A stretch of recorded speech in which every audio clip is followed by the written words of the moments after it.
Não, é um fato. Foi. Vamos só. Em 22 de agosto de 2017, na cidade de Brasília, sede da Procuradoria-Geral da República, presentes os membros do Ministério Público, Anselmo Henrique Cordeiro Lopes, Sérgio Bruno Cabral Fernandes, delegado de Polícia Federal Marlon Oliveira Cajado Santos, o depoente e colaborador Lúcio Bonafunaro, e os advogados Maria Francisca Santos, Luiz Gustavo Rodrigues Flores e Jéssica Alves de Moraes.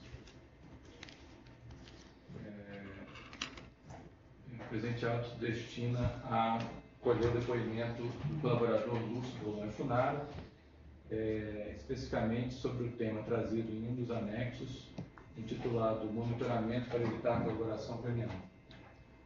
Lúcio, ontem a gente se reuniu aqui, chegamos a um acordo, colaboração premiada, assinamos um acordo, e o senhor compareceu hoje à Procuradoria-Geral da República para prestar depoimento.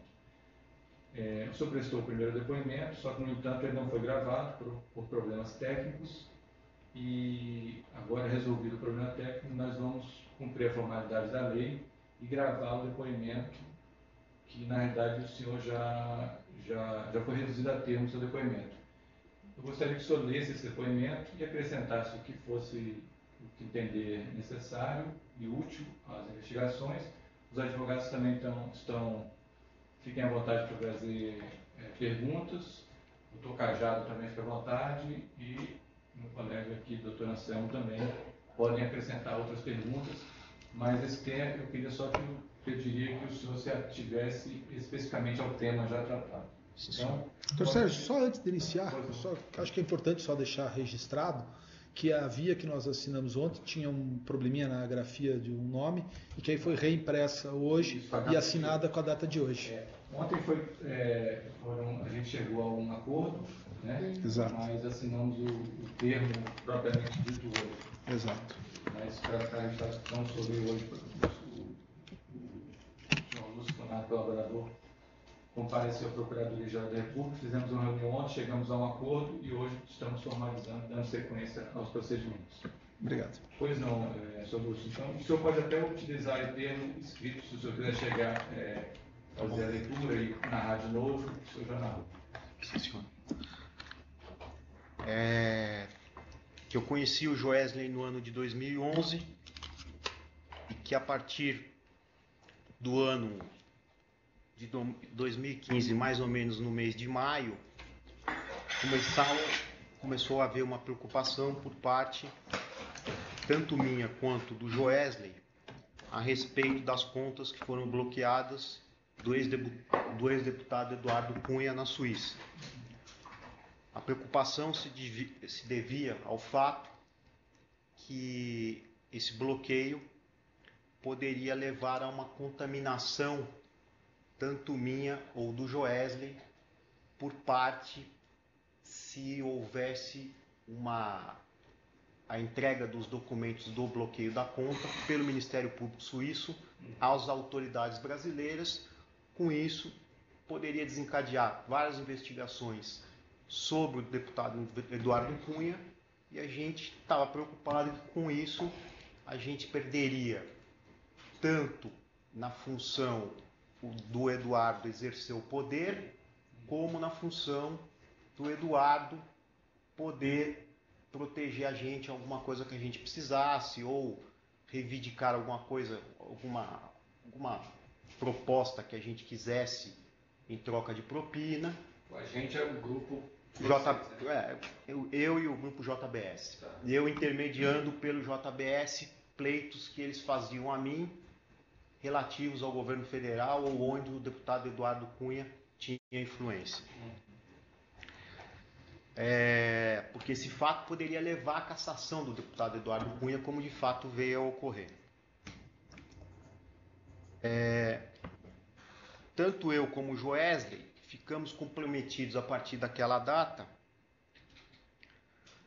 a ter uma definição de que, se eu sentisse que o deputado Eduardo Cunha corresse algum risco de ser cassado, e que antes de ser cassado, ou durante o processo de cassação, ou após o processo de cassação, eu vislumbrasse alguma chance dele aderir a um processo de delação premiada, que eu deveria sair na frente do deputado Eduardo Cunha para proteger a minha pessoa e ao grupo JBS.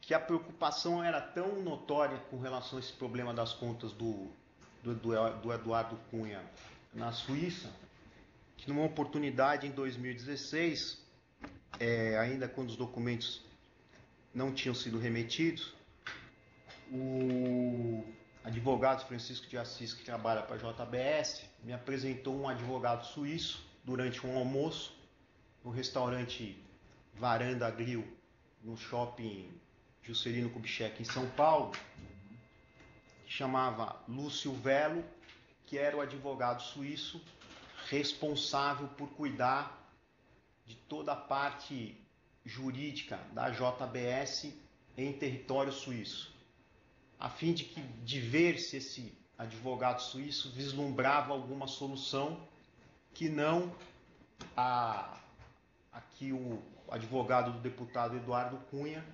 vinha vislumbrando no caso em que ele estava atuando para o deputado Eduardo Cunha. Quem mais estava nesse almoço? Um advogado tributário que trabalha para a JBS, que chama Bichara, que é do Rio de Janeiro. Que o advogado que o deputado Eduardo Cunha contratou para defender ele na Suíça era o Didier. Eu que apresentei ele para o deputado Eduardo Cunha durante uma viagem em que encontrei o deputado Eduardo Cunha em Portugal, mais precisamente na cidade de Cascais. Nós fizemos uma reunião junto ao advogado e nesse dia ele outorgou uma procuração para o advogado para que o advogado pudesse representar ele perante as autoridades suíças e perante o banco Julius Baer.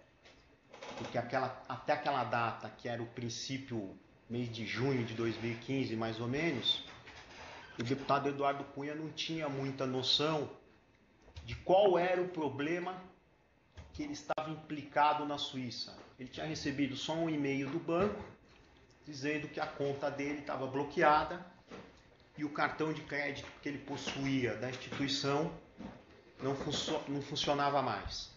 Então, era preciso primeiro ir ao banco, depois ao trustee, que era uma empresa que chama Posadas, e depois às autoridades suíças para saber exatamente o que estava ocorrendo com a conta do deputado Eduardo Cunha e qual o motivo do bloqueio. Depois dessa reunião na Suíça, em Cascais, uma outra vez eu tive na Suíça, também para fazer uma reunião com esse advogado, com o Didier, com o objetivo de acompanhar a situação processual das contas do deputado Eduardo Cunha na Suíça. E nessa reunião eu vi um papel do MPF suíço, do promotor Stephen Lenz, e um papel que eu achei muito forte o impacto do papel, e eu achava, a partir daquele momento eu comecei a achar que a defesa do deputado Eduardo Cunha ficaria muito difícil. Esse papel já tinha alguma indicação de que ele transferiria?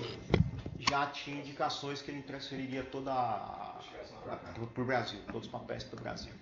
E o deputado Eduardo Cunha, o objetivo dele na contratação do advogado era evitar que isso ocorresse de qualquer maneira. Aí, só nessa reunião com o Didier, quem mais participou ali? Na primeira reunião dessa segunda vez, quando foi na Suíça, porque eu tive 2 reuniões na Suíça com o advogado Didier. Na primeira reunião estava o sobrinho do João Henriques, que é o responsável pela venda daquele campo de petróleo da Petrobras, pela compra pela Petrobras daquele campo de petróleo em Benim, que foi com o intuito de explicar qual era, porque o deputado Eduardo Cunha tinha recebido recursos na conta dele, oriundos da conta do João Henriques no Banco BSI. Contaminação que você se referiu. E eu achava que a conta do deputado Eduardo Cunha estava bloqueada por conta da contaminação que teria havido pelo depósito do João Henriques na conta dele no Banco Julius Baer. E o sobrinho do João Henriques me informava que a conta não estava bloqueada. O fundo dele, que ele tinha uma conta que era um fundo, não estava bloqueado. Eu achava estranho. E aí eu fiquei até meio assustado. No outro dia, quando eu fui na reunião, eu pedi para o advogado, o Didier, avisar que eu não queria fazer a reunião junto com o sobrinho do João Henriques, porque eu tinha medo que o João Henriques pudesse aderir a um processo de delação, não sei o que, e citasse meu nome como tendo sido intermediário do deputado Eduardo Cunha na solução desse problema das contas na Suíça. Eu queria me isolar desse problema. Aí depois, posteriormente, eu soube que os advogados que estavam atuando para o deputado Eduardo Cunha à época, mais precisamente o Marcos Joaquim Gonçalves e o filho do ex-procurador da República, Alexandre, também foram à Suíça para terem reuniões com o advogado Didier. Ontem me foi perguntado se eu fiz pagamentos para esse advogado. Eu confirmei que eu fiz pagamentos de honorários para esse advogado para o Didier, mas não fiz eles através da minha conta. Paguei através de conta de terceiros. E também me foi perguntado como é que era a relação, como é que o João Henriques e o Eduardo, como é que começou essa relação, e eu expliquei que essa relação começou... O pagamento do advogado que você pagou sem ferir está no seu anexo, né? Você traz no seu anexo essa informação, você lembrou agora?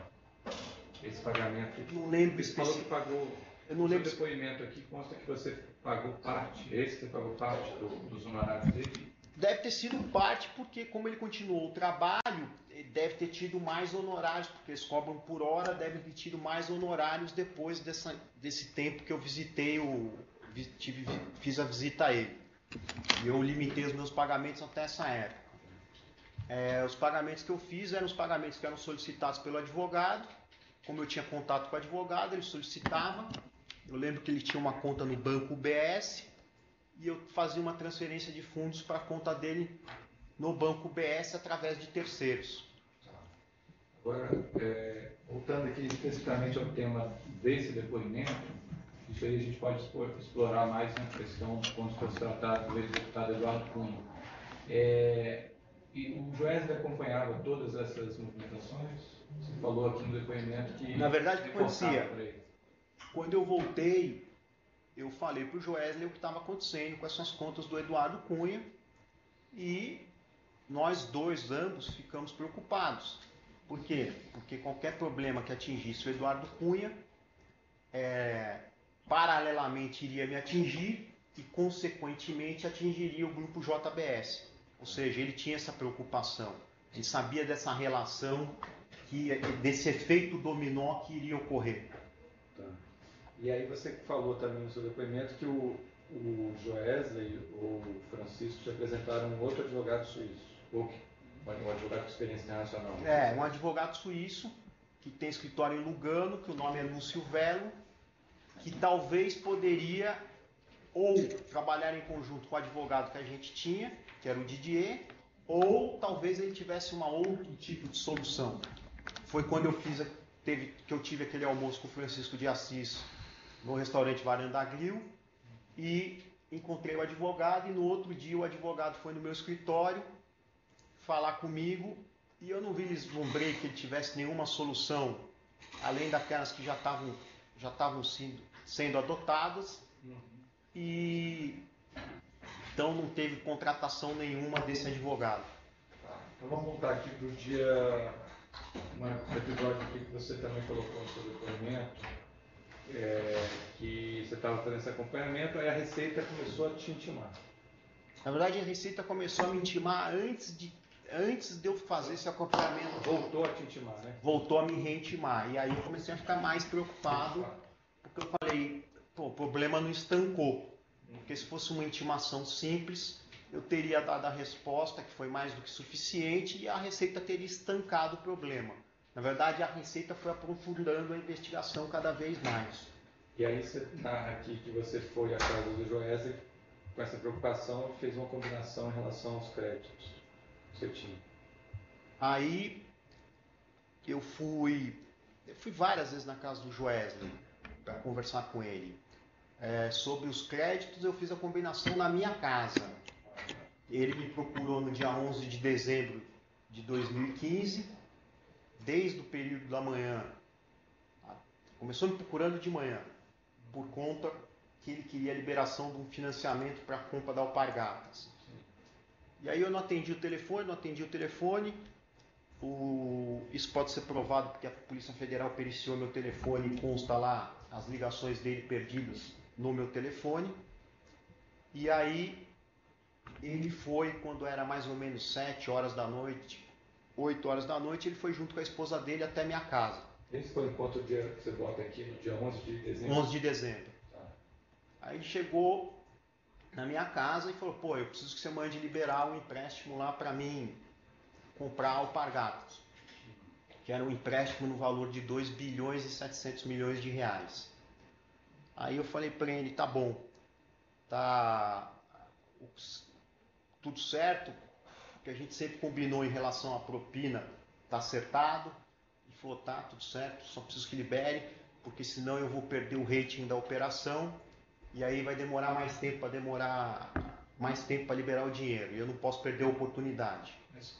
Aí conta aqui o que você botou aqui, a sua combinação com o Joesley foi o quê? Quando a sua apreensão de ser... Aí eu falei para ele, como estava surgindo muito rumor que podia ter alguma coisa relacionada à minha pessoa, ou em termos de busca e apreensão, ou em termos de prisão coercitiva, eu combinei com ele, falei, ó, eu vou fazer o seguinte, eu vou mandar liberar essa operação, não vou sacar o dinheiro que eu tenho aí referente à comissão dessa operação, nem vou sacar o saldo que eu tenho aí com você disponível e você fique ciente que se me acontecer alguma coisa, você tem responsabilidade aí de arcar com todos os custos da minha família, custo da minha defesa, até a hora que eu sair, e aí a gente faz um encontro de contas, você me paga o saldo que for devido. E na realidade houve mesmo a operação Catilinárias no dia 15 de dezembro, o que provocou aflição no Eduardo, aflição no Gedel, aflição em todos esses políticos que são negócios mais chegados a mim. E o Gedel foi o primeiro a falar, ó, esse dinheiro que eu tinha que receber de comissão da Alpargatas, eu nem quero receber. Deixa com você o dinheiro, porque ele teria um percentual. O Gedel falou isso para você? Falou para mim. Deixa esse dinheiro com você, porque você pode precisar desse dinheiro para tua defesa, para tua mulher, para não sei o quê. Então deixa com você esse dinheiro. Então o Gedel sempre... Isso aí foi no dia da busca, né? Você não estava preso ainda, né? Não estava preso. Foi só busca no meu escritório. E aí, eu achava que podia ter busca ou no máximo uma prisão coercitiva, porque todos os advogados que eu tinha consultado tinham me informado que não era a prática do STF prender nesses casos. Que os únicos casos que tinham acontecido de prisão por atos desse tipo eram casos de obstrução de justiça, esse tipo de crime, que não era o caso meu. Aí, no dia 18, eu recebo um telefonema do Joesley pedindo para mim passar na casa dele, que era uma sexta-feira. E como eu já tinha cópia da ação cautelar 4044, e era uma ação que foi a que justificou o disparo da Operação Catilinárias, eu levei a cópia da ação comigo, porque na ação falava em vários momentos de várias operações financeiras que eu tinha com várias empresas do grupo JF.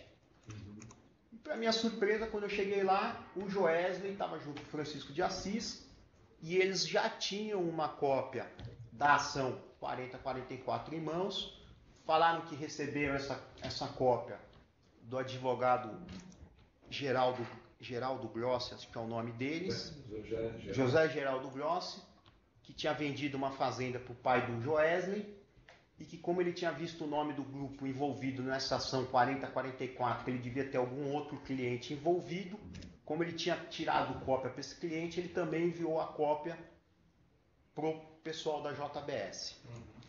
A partir desse momento, a preocupação do Joesley cresce exponencialmente. Por quê? Porque qualquer coisa que me atingisse, atingiria ele, e o efeito dominó seria da mesma maneira que eu comentei anteriormente. Ia pegar em mim e ia pegar nele.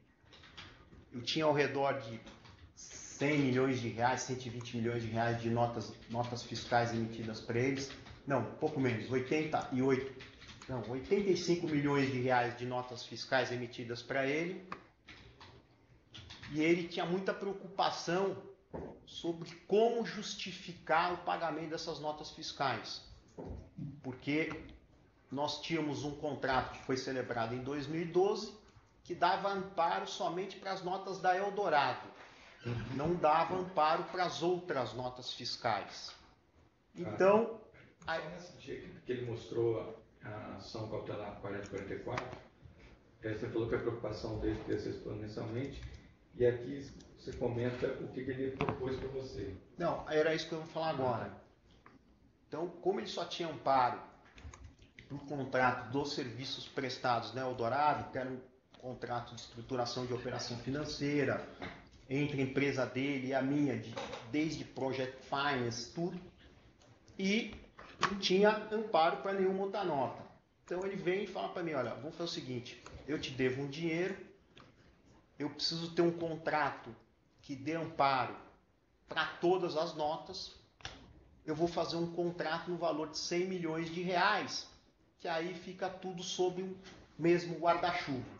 Ou seja, a minha história tem que estar alinhada com a sua, que tem que estar alinhada com a do Bertini, que é um outro personagem que estava envolvido no nosso negócio, que estava sendo pautado para ser posto dentro do contrato. Porque, na verdade, o contrato de 100 milhões é para a remuneração do litígio que havia entre a família Batista e a família Bertin. Realmente eu atuei e fiz o trabalho para que esse conflito não continuasse sendo litigado na justiça e houvesse um acordo entre as duas famílias fora da justiça. Fui remunerado por parte dos Bertini, não fui remunerado pelo Joesley.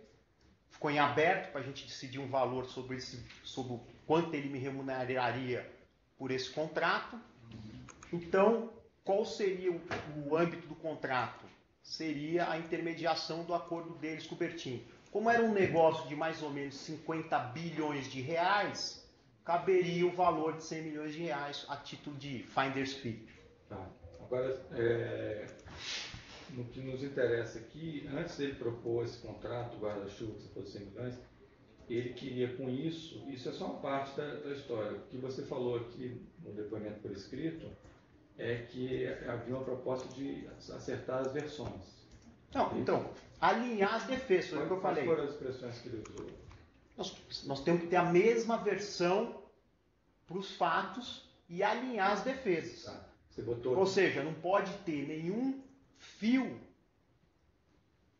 descascado nesse negócio. A gente tem que ter a mesma versão, o mesmo discurso, falar que a atuação foi igual, que o objetivo é o mesmo, para mim não ter nenhum problema com imprensa, problema com banco, com problema de nenhum tipo de exposição dele em mídia.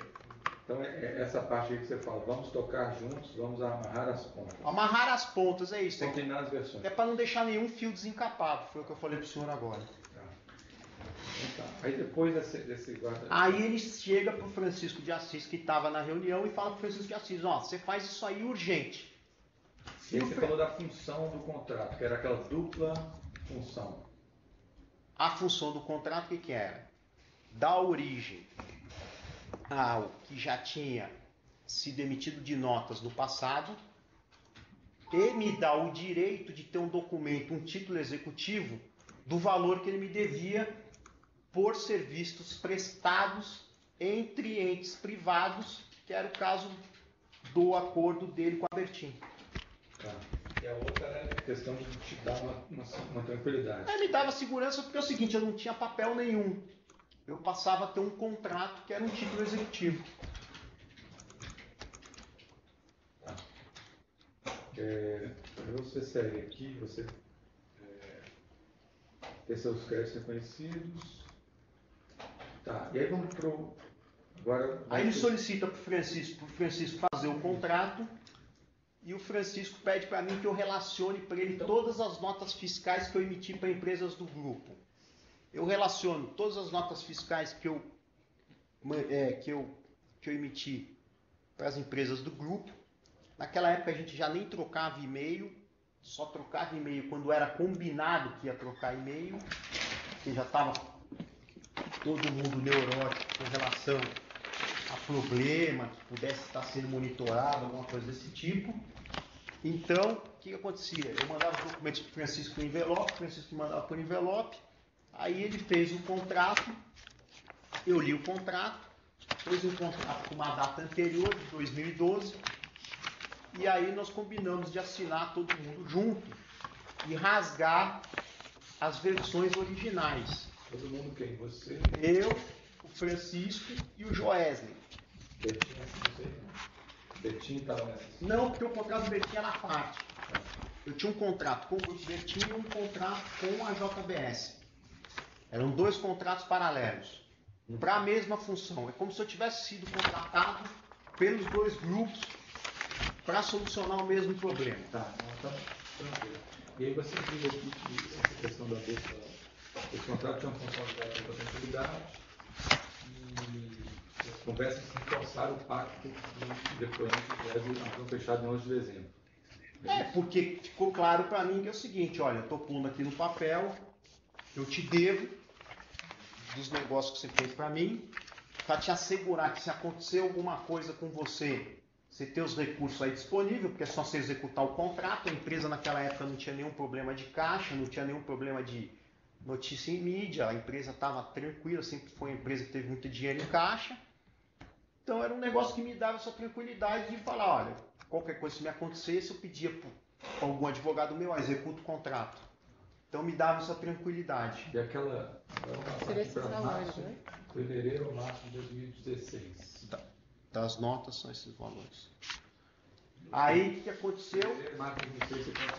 Não, aí faltou a parte, depois que a gente assinou o contrato, foram assinar duas vias dos contratos, porque se ninguém assina duas vezes igual, então foi assinado. Eu assinei uma via, aí assinei outra via, aí o Joesley assinou uma via, aí assinou outra via, as testemunhas assinaram, e aí a gente rasgou os contratos originais, só ficamos com cópia, que era para, em caso de perícia no documento, ninguém conseguir saber a data em que aquele documento foi redigido.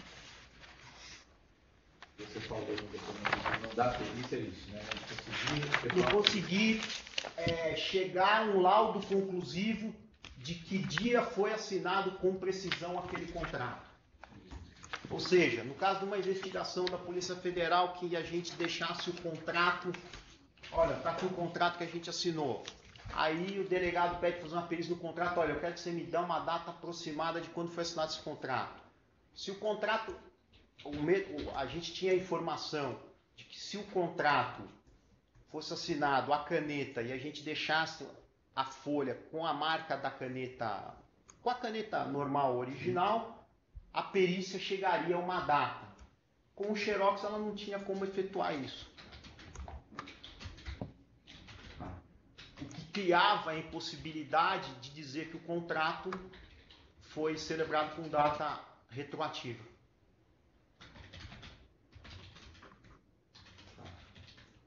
Aí você contou um episódio também que você foi ao seu escritório do seu advogado e o Francisco foi junto para... Não, aí eu contratei após a operação Catilinares, eu contratei um advogado, o Antônio Cláudio Mariz de Oliveira. E para mostrar que eu estava fazendo as coisas de maneira alinhada, como tinha sido acertado, numa das reuniões que eu fui no escritório do Antônio Cláudio Mariz de Oliveira, eu levei o Francisco de Assis junto comigo para ele acompanhar e ver qual era a estratégia de defesa que o Antônio Cláudio Mariz de Oliveira tinha montado, e depois que saísse de lá ele me falasse se estava de acordo, se não estava de acordo, se tinha alguma objeção, se não tinha alguma objeção.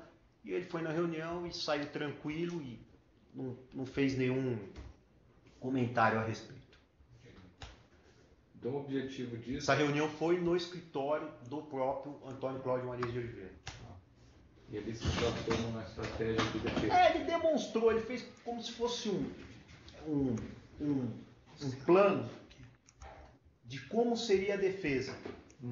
Ó, a defesa é isso, estão acusando o Lúcio Celangamanos do Eduardo Cunha, parará, piriri, tem um contrato de mútuo do carro, que diz que o Lúcio pagou o carro do Eduardo, aí tem vários pagamentos que vocês fizeram para ele, mas os pagamentos são fruto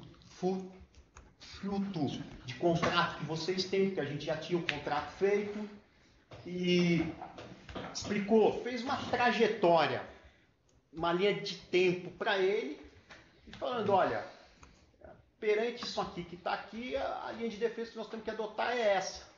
E a linha de defesa que ele achava que tinha que adotar era não se mexer, ficar quieto. E o Francisco concordou. Não me fez nenhuma ressalva saindo de lá. Mas isso aí significava, então...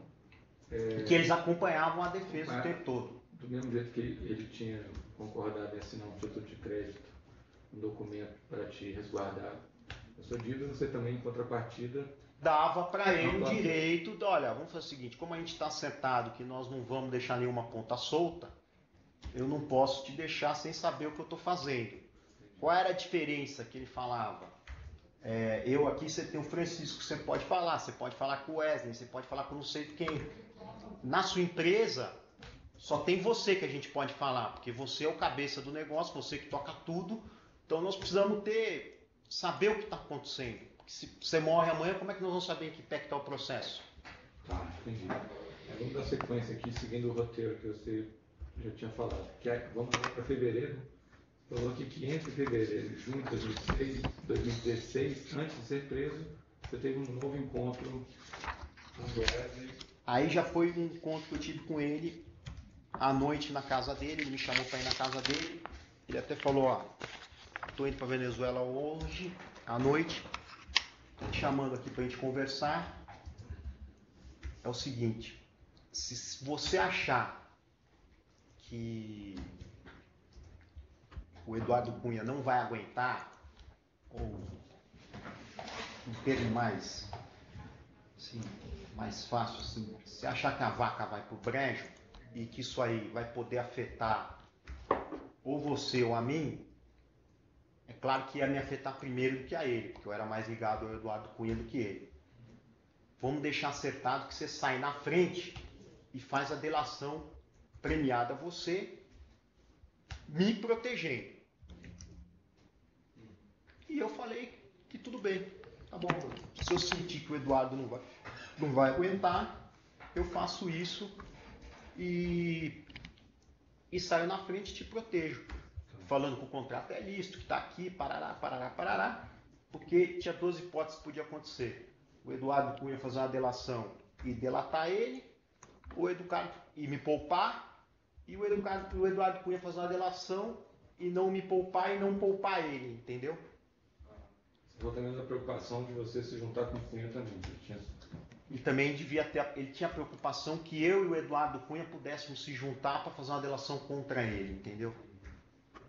Ele nunca deixou transparecer isso, mas eu via que ele tinha essa preocupação, porque ele é um personagem que durante todo esse processo da Lava Jato, todo mundo falava, pô, essa operação tangencia e não pega ele, tangencia e não pega ele, tangencia e não pega ele. Então ninguém entendia por que a operação não chegava até pegar ele.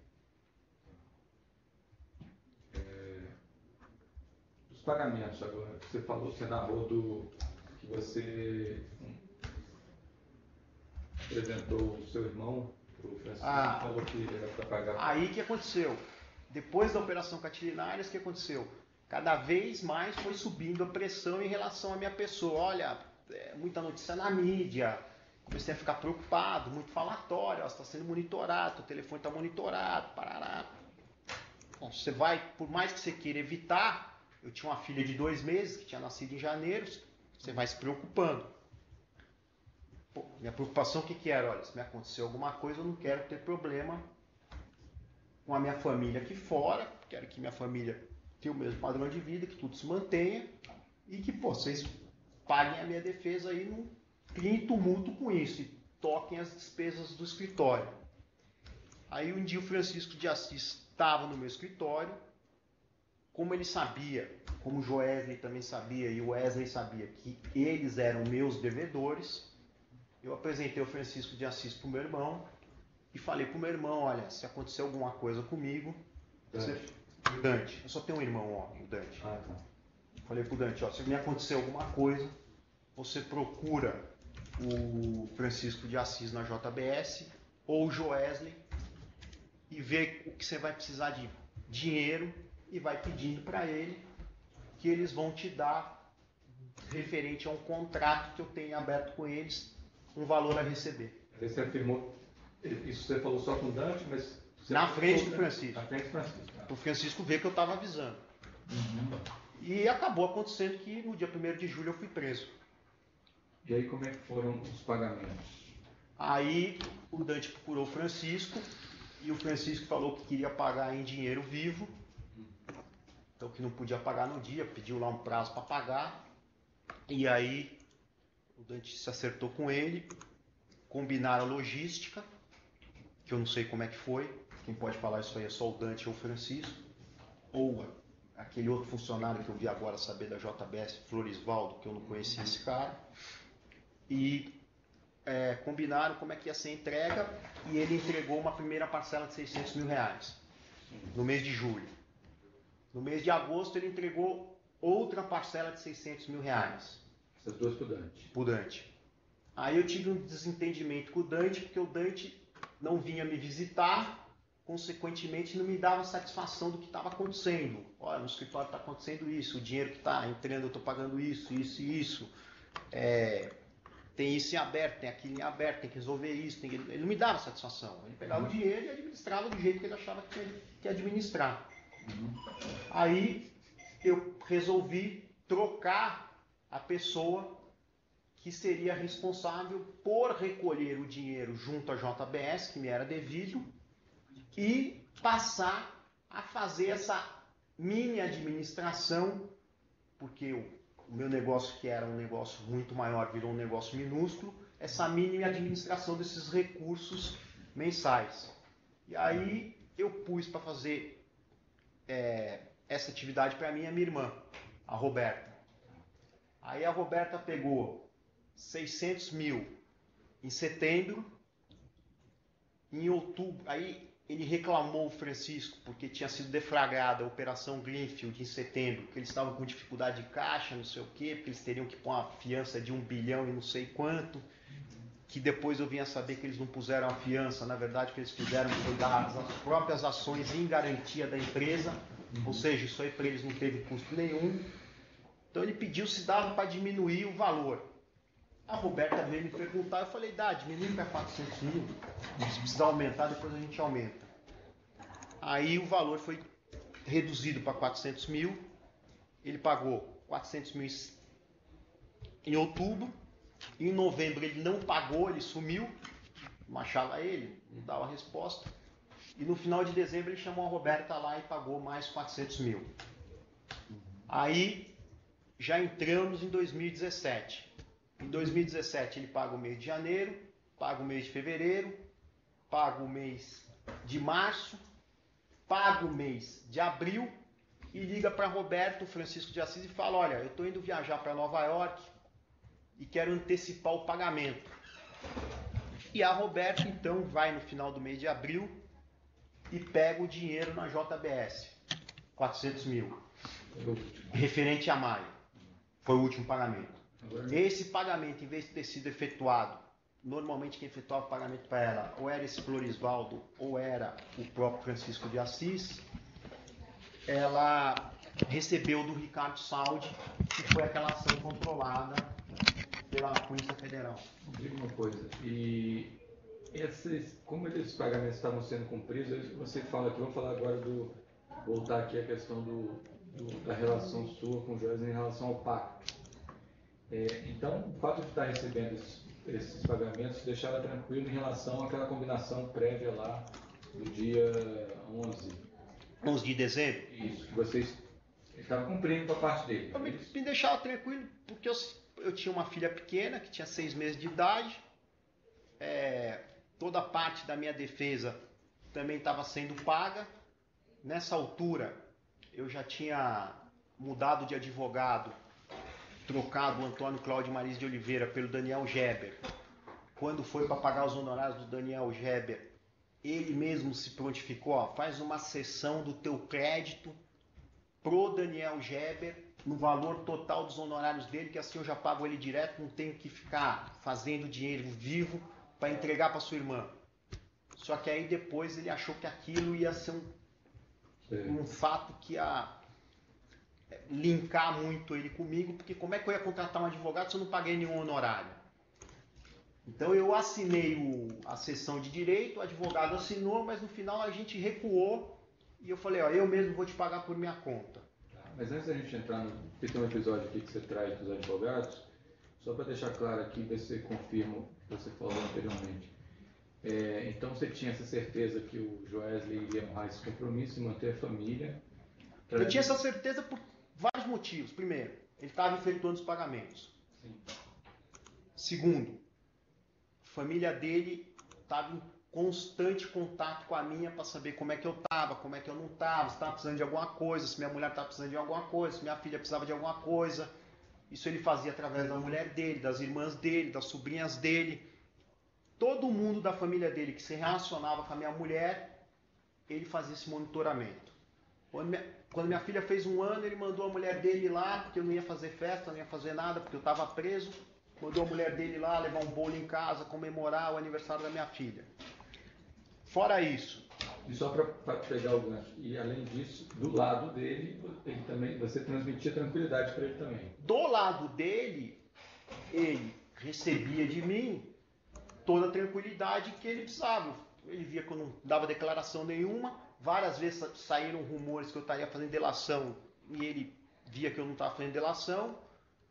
Confirmava com vários advogados aí que eu não estava fazendo delação. O Francisco conversava com ela também, você falou? O Francisco conversava com a minha irmã. Até uma vez ele levantou a hipótese de que um advogado que chama Tiziano teria falado com o Francisco que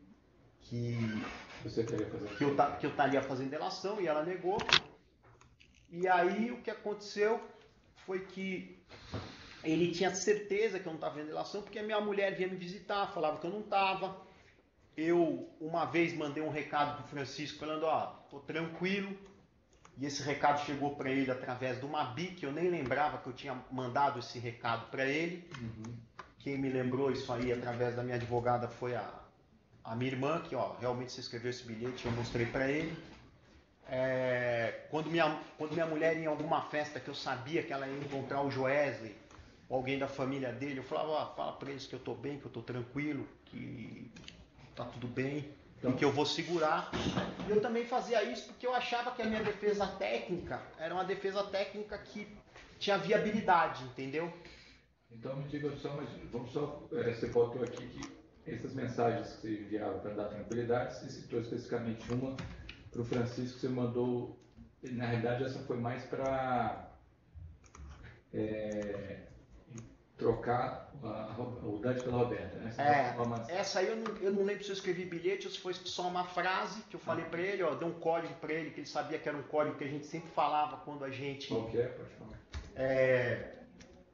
Gente frouxa é uma merda. Era um código que ele usava assim toda vez que ele queria falar que um cara não estava fazendo o que ele queria, ou que um problema não estava andando do jeito que ele queria. Ele falava, Você entendeu que mandando esse ele ia entender que... Ele ia entender porque como era um código, como era uma palavra, uma frase frequente entre os diálogos da gente, ele ia entender que quem mandou fui eu. Então que realmente era para mudar o destinatário do dinheiro que ele estava mandando. Tá. E Eu não Aí, sei, a segunda vez você eu não falou- sei se essa foi a primeira vez ou se a primeira vez foi a da BIC. Eu não tenho como afirmar isso para o senhor. Por quê? Porque eu não lembro do episódio da BIC. O episódio da BIC, quem lembrou foi minha irmã. Entendi. Aí, mas o importante é... Aí teve um episódio que eu escrevi um bilhete de próprio punho. A minha letra é uma letra que é uma letra horrível. Ou seja, ele conhecia a minha letra. Minha letra é uma letra que se eu escrever aqui para o senhor 3 vezes, o senhor vai ver a letra e vai falar, pô, essa letra desse cara é muito ruim. E aí ele viu que a letra era minha e era um bilhetinho falando para ele, ó, fica tranquilo, eu tô bem, não sei o que, vou aguentar, tô firme, tô com fé na minha estratégia de defesa, não sei o que lá. Além disso, toda vez que a Roberta ia lá, passava para ele como é que estava o andamento processual, o que eu estava achando, como é que estava, se estava em fase de HC, se estava em fase de oitiva, tudo isso. Uma outra coisa que ele ficou muito preocupado, que agora eu me lembrei que não está no depoimento de ontem, foi quando eu arrolei ele para testemunha. Depoimento de hoje mais cedo. Que seria hoje mais cedo. Mas quando eu arrolei ele no passado, antes dele fazer a delação. Sim. Então ele tinha sido... Porque ele como testemunha minha. Está no seu... Não está no meu depoimento de ontem. O que aconteceu com isso? Ele estava incomodado porque ele ficou com medo, ele não sabia quais eram as perguntas que o procurador ia fazer, quais eram as perguntas que eu ia fazer. Ele queria ajudar, mas não queria se prejudicar. Ele achava que isso aí podia trazer algum prejuízo para ele, sair alguma pergunta ali impertinente ou algum fato impertinente e que isso aí pudesse pudesse trazer algum problema para ele. Aí o que eu fiz? Eu dispensei ele como testemunha. Só que nessa confusão de ao marcar audiência, unificar processo, desunificar processo, acabou que o juiz Valisney acabou confirmando ele de novo como testemunha. Aí eu desisti de novo dele como testemunha. Aí o Eduardo veio e chamou ele para testemunha depois da delação. Aí ficou eu e o Eduardo chamando ele para testemunha depois da delação. Tá. Você falou também no seu depoimento. Aí eu desisti dele na última audiência, junto com o Eduardo Cunha também desistiu. Eu vou ouvir o que eu ia ouvir dele depois dele ter feito essa delação. Tudo que ele tinha para falar ele já teria exposto aqui. E eu não vou chamar ele para ir numa audiência porque eu não posso intervir no que ele está falando. Só posso perguntar. Então eu resolvi que não seria bom para minha defesa chamar ele. E você botou no seu depoimento por escrito que a gente perguntou o que você faria caso os depoimentos fossem suspensos. Você falou depoimentos não, os pagamentos. Pagamentos, desculpa. Você falou que você usou a expressão que está entre aspas aqui. O depoente iria estourar ele. Ou seja, iria executar os títulos de crédito contra ele. Eu podia tomar 2 atitudes. Então, eu tinha 2 estratégias para adotar. Ou fazer uma primeira estratégia de executar ele na justiça e ver se ele recuava. Falar, não, vou voltar à normalidade e continuamos amigos. Ou executar na justiça, receber meu dinheiro e na sequência fazer a delação. Ou então, a terceira opção seria fazer a delação e a execução tudo junto. Mas, ou seja, o seu ânimo de delatar ou não, ele mudaria conforme essa questão dos pagamentos. Isso era uma coisa que te influenciaria. Mudaria porque eu não achava justo o cara ter combinado comigo, que sempre honrei com ele tudo que eu combinei, sempre o que eu tratei com ele foi feito, sempre o que eu falei para ele eu cumpri. Eu não achava justo que ele pudesse tomar um tipo de atitude como a que ele tomou. Então isso aí pior do que menos gravosa do que a que ele tomou, porque seria só a interrupção do pagamento, que na verdade além de interromper o pagamento, ficar me devendo, ele ainda pôs a minha irmã no problema que não tinha nada a ver com o problema, mas isso aí certamente me acirraria meus ânimos. Tá. E aí você colocou aqui que você falou dessas 3 opções Só que você falou que a opção da delação ela teria um outro efeito. Qual é o problema da delação? É porque a delação eu nunca ia poder fazer uma delação restrita ao grupo JBS. É o Joesley, Wesley, Francisco, Ricardo Saldi, Barreto, Humberto Junqueira, José Carlos Krubzik, o senhor José Batista Sobrinho, Valéria Batista, a outra irmã dele. Eu nunca ia poder fazer um depoimento restrito só a família Batista, ao sobrinho deles, a todas essas pessoas. Eu teria que fazer um depoimento e qualquer procurador que eu sentasse, qual é a primeira coisa que o procurador ia falar? Tá bom, você já acabou de falar da família Batista, agora vamos passar para o próximo capítulo. Que aí ia envolver Gedel, Eduardo Cunha, Henrique Eduardo Alves, várias outras pessoas que eu não queria envolver, até porque eram amigas minhas e eu tinha uma boa convivência com elas até aqueles momentos, e eles não eram o culpado da situação. Se tivesse alguém que ia ser culpado da situação da sessão de parar o pagamento, era o Joesley, porque ele tinha a responsabilidade de fazer o pagamento, porque ele recebeu e devia o dinheiro efetivamente para mim. Então, queria que você repetisse só as pessoas que você falou que poderiam estar no seu depoimento por escrito. Vê se você confirma essas pessoas que você mencionou. Gedel, Henrique Eduardo Alves, Eduardo Cunha,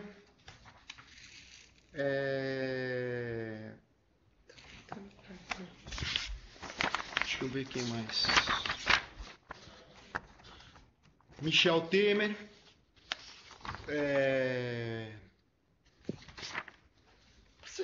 daria um efeito em cascata, né? Porque o que eu ia ter que falar de tudo, como eu estou falando aqui agora. As pessoas que estão no seu... Que estão em todos os anexos aí, todos os meus anexos. Eu ia ter que falar, na verdade o que acontece? Eu ia ter que falar absolutamente tudo, eu não ia poder omitir nada. Eu ia ter que chegar aqui e falar desse, A, B, C, D, E, F, G, H. Eu ia ter que fazer a lista de chamada inteira, em resumo. Entendi. E me diz uma coisa. Quando você teve a certeza, você fala aqui, com a certeza do rompimento do pacto de Arthur Joesley, justamente decidiu procurar o Ministério Público para fazer a colaboração premiada. E aí você começa a narrar aqui um monte de fatos que aconteceram quando você tomou essa decisão. Mas antes disso, você começa a narrar uns fatos de junho de 2016. Você cita um exemplo de um e-mail aqui que você mandou por engano. Explica pra gente isso aqui. Isso aí como eu disse, eu contratei em dezembro de 2015 o Antônio Cláudio Maris de Oliveira para ser meu advogado. Quando eu contratei ele, eu não conhecia ele e eu não sabia que ele era advogado do presidente Michel Temer. Ou seja, eu não tinha esse conhecimento. Depois que eu vinha saber, porque a imprensa noticiou que eu, Lúcio Bolonha Funari, tinha contratado o mesmo advogado que defendia o Michel Temer. Não sei que tipo de ação ele defende o Michel Temer. E aí, o que aconteceu? A linha que ele adotou era a linha de que eu não tinha que fazer nada. Ou seja, você tem que ficar parado e não fazer nada. E eu achava que eu tinha que fazer uma linha mais agressiva, que tinha que peticionar no STF, explicando o que aconteceu, anexando contrato, demonstrando tudo. Ele falava, não explica, porque se você explicar vai complicar mais. Como se ele não quisesse... É o seguinte, você está comigo, você é meu cliente, você está comigo, você não tem perigo de ser preso. Era uma frase que ele falava muito, você não tem perigo de ser preso, porque você é meu cliente. Achava aquilo, até um pouco de arrogância dele, você não tem perigo de ser preso, você é meu cliente. Fala, qual é a certeza que ele tem disso aí, né? Aí, quando eu fui vendo o cenário configurar, eu falei, olha, eu preciso ter uma equipe de advogado que precisa ser estruturada para todas as áreas. Então, eu vou ter que ter um tributarista para cuidar desse problema que eu estou tendo na Receita Federal em Minas Gerais. Vou ter que ter um cara penalista para cuidar da área de direito penal tributário. Vou ter que ter um cara que seja daqueles advogados criminalistas, mas que não fazem sustentação oral, não faz nada, que é um cara que seja um parecista, para dar força à tese que eu levantasse. Eu tinha uma tese que o FGTS não era recursos públicos, ele era recursos privados, até porque o CNPJ do FII é um CNPJ privado. Para defender essa tese, eu ia ter que ter uma série de... Então, eu ia ter que ter um advogado que é especialista em economia, um advogado especialista em várias coisas. E eu cheguei e falei, quer saber, já que eu vou contratar um monte de advogado, eu vou aproveitar para acompanhar toda essa fase, todos esses advogados, eu vou contratar também o escritório de Figueiredo Bastos, que foi quem fez minha primeira delação, que se num dia der um problema de eu ter que apertar o alerta vermelho, eu já tenho um cara que está no par do processo desde o início até o final. É muito mais fácil o cara fazer uma delação, um advogado fazer uma delação para um cliente que ele conhece todo o histórico, do que ele chegar e fazer uma delação com um cliente que cai de uma hora para outra, eu no colo dele, ó, tô preso, vem aqui e me ajuda porque você precisa sair. Isso foi em junho de 2016. Um pouco antes. Eu me reuni uma vez com o Gustavo, me reuni outra vez com... Não, eu tô falando do e-mail. O e-mail foi Não, o e-mail foi em junho. Me reuni uma vez com o Gustavo, me reuni outra vez com o Figueiredo e o Gustavo, e me reuni uma vez com o Figueiredo no aeroporto. E aí o Gustavo me mandou uma proposta de honorários por e-mail. Defini um valor com eles, expliquei o que eu queria. Eles eram da opinião que eu já deveria, de antemão, fazer uma colaboração. E eu era contra, porque eu falava, ó, eu acho que minha defesa técnica é uma boa defesa. E fora isso, eu acho que eu passei já um processo muito traumático quando eu fiz a primeira delação. Eu não quero passar isso de novo. É um processo realmente é um processo difícil. Eu tive que enfrentar o governo, porque naquela época eu depus contra os integrantes do PT, tive que depor contra deputado federal. Na minha acusação eu aleguei também a fraude contra um juiz que era desembargador convocado do TRF3. Isso aí criou o maior reboliço, fechou o tribunal em São Paulo, que foi aquela Operação Temis. Então, fechou todos os bingos do Brasil. Então você vê, eu que não tinha nada a ver com bingo, de repente todos os caras de bingo ficaram meu inimigo. Então, aí, o que foi acontecendo? Eles tinham essa opinião, eu falei, não, por enquanto não, é só para acompanhar. E aí ele pegou e falou que não tinha problema acompanhar e que tinha que falar com os outros advogados se não tinha problema. Eu falei, ó, se tiver problema, o advogado que tiver problema, eu vou dispensar. E eu fui numa terça-feira, se eu não me engano, numa reunião no escritório do Marista. Tinha assim uma reunião com ele a cada 15 dias para avaliar a situação. Ou ele me requisitava algum documento, eu fazia o documento para ele, para falar como é que estava a coisa, não sei o quê.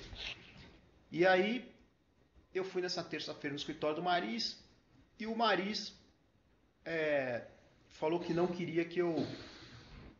Ele não explicitou assim, eu não quero que você dê entrevista, não falou nada disso. E aconteceu que bem nesse dia, um repórter me ligou, falando que o Nelson Melo da Hipermarcas tinha feito delação e tinha me delatado. E que eu tratava com ele, e que ele que pagou as propinas, e que o Júnior, que é o João Alves Queiroz Filho, que é o Júnior da ISCO, não tinha nada a ver com o pagamento de propina, que ele não conhecia nada, que ele era o dono da empresa e que o Nelson, na verdade, fez tudo sem ninguém ver dentro da empresa. E aí eu respondi para um repórter que, na verdade, eu não tratava com o Nelson, eu tratava com o próprio Júnior. E que o Nelson era só um garoto que trazia recado de um lado para o outro. E aí a repórter falou, você tem prova disso? Falei, tenho. Mandei uma foto que tava eu e o Júnior sentados num almoço na casa do Naginarras. Que é um almoço que depois até tem mais fatos relatados em anexos na frente aí que aconteceu. Esse Intermarcas é objeto de um anexo também. Também é objeto de um anexo. Então vamos montar por um e-mail. E aí, o que aconteceu? Veio o e-mail, como eu dei essa reportagem, saiu no Globo, online, não sei onde saiu. Um advogado que trabalha no escritório do Maris, que chama Newton Pavan, mandou um e-mail para mim, bem deselegante, né? Porque um advogado, quando vai para receber, ele me ligava. Se ele vai se desligar da causa, ele devia ter me ligado também, né? Ó, não quero mais que você seja meu, não quero mais acompanhar a tua causa, devido a isso, isso e isso, estou desistindo da causa. Não. Ele fez tudo por e-mail, mandou um e-mail para mim, falou que estava renunciando à causa por causa disso e me deu 10 dias para me providenciar outro advogado. Aí eu respondi que eu aceitava e agradecia pelo que ele tinha feito. Só que por um engano meu, eu mandei uma proposta de honorários que eu tinha recebido do escritório do Figueiredo Basto. E aí, o que aconteceu? Mandou pro Maris. Pro Maris. Como resposta à carta que ele me mandou falando que queria desistir, que não iria mais advogar para mim. Aí quando eu mandei o e-mail de volta, foi anexo esse negócio do proposta do Figueiredo Basto. Como todo mundo sabe que Figueiredo Basto é um cara, é um advogado que tem essa linha de delação, e deu 10 minutos, eu tinha um telefone que tinha aquele aplicativo Vicle, tocou, era o Gedel me chamando, passando para trocar mensagem. Para trocar mensagem, Sigilosa, né? Sigilosa, autodestrutiva. Me chamando, perguntando se eu estava fazendo delação. E aí eu estava no meu escritório, eu falei, pô, esse cara tirou essa ideia, né? Falei que não. E eu fiquei pensando um pouco, pô, de onde esse cara tirou essa ideia? Aí só me surgiu uma ideia na cabeça. Que o Maris tinha vazado isso aí. E aí eu fui checar o e-mail e eu vi que o e-mail tinha ido incorporado no corpo do e-mail a proposta de honorário no Figueiredo Basto. Falei, só pode ter vindo do Maris. Aí eu peguei e liguei para ele. Ele naquela quinta-feira não estava trabalhando, ele foi viajar com a família dele, estava em Paraty. E tive uma discussão séria com ele no telefone, falando que ele era um profissional vagabundo, antiético, que tinha quebrado o sigilo do cliente. E falei, agora eu vou contratar outro cliente. Falei para ele, você vai ter que me devolver os honorários proporcionais pelaquilo que você não atuou na causa. Ele realmente devolveu. E eu peguei e fui atrás de outro advogado. Tá, só uma coisa, quando chegou a notícia do Gedel? Gedel, chegou a mensagem, você negou para ele. Neguei que eu estava fazendo. Teve mais alguma coisa? Você negou prontamente? Você perguntou por que ele estava perguntando? Foi, porque está uma agitação aqui, está uma correria, está uma agitação aqui do palácio, aqui, um burburinho no palácio, tá. Isso aqui. Ele falou burburinho no palácio, falei, porque podia ser de outra fonte, mas burburinho no palácio, como ele já estava no palácio, ele já era ministro, imaginei, só pode ter sido uma coisa. O que aconteceu? O Maris é advogado do Michel Temer, ligou para o Michel não tem acesso a mim, nem vai ligar para mim como presidente, para perguntar um negócio desse, mandou o Gedel perguntar. Ou a segunda hipótese, o que podia ser? O Maris ligou para o Yunis, que é casado com uma prima do Maris, falou para o Yunis, e o Yunis se dirigiu ao Gedel, pedindo que o Gedel se dirigisse a mim. São as duas hipóteses que vieram na minha mente naquela hora, que eram possíveis. O Gedel tinha esse acesso a você, mas você não tinha. Eu não tinha contato nem com o Yunis, nem com o Michel Temer. E nessa época o Yunis trabalhava... Era ministro. Ele tinha status de ministro, mas não era ministro. Ele tinha um assessor, ele era como se fosse um assessor especial do presidente Michel Temer. Tá. E aí, que outro fato você pode narrar aqui sobre esse monitoramento, sobre você fazer ou não colaboração? Um outro fato que aconteceu foi uma vez que eu estava na Papuda e o Daniel Geber chegou lá desesperado, perguntando se eu estava fazendo delação. Eu falei que não. Aí eu falei, por quê? Aí ele virou para mim e falou, não, porque o meu chefe recebeu lá o Padilha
ficou.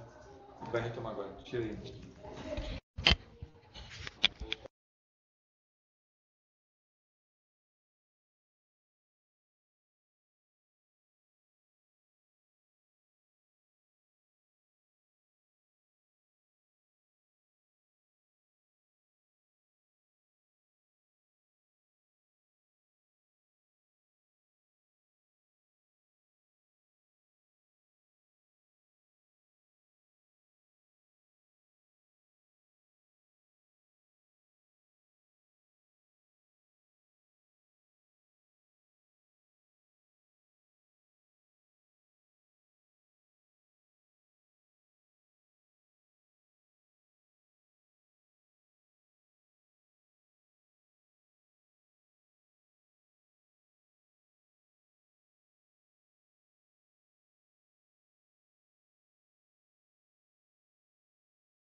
Aliás, só dá um pause aí, por favor. Eu vou fazer um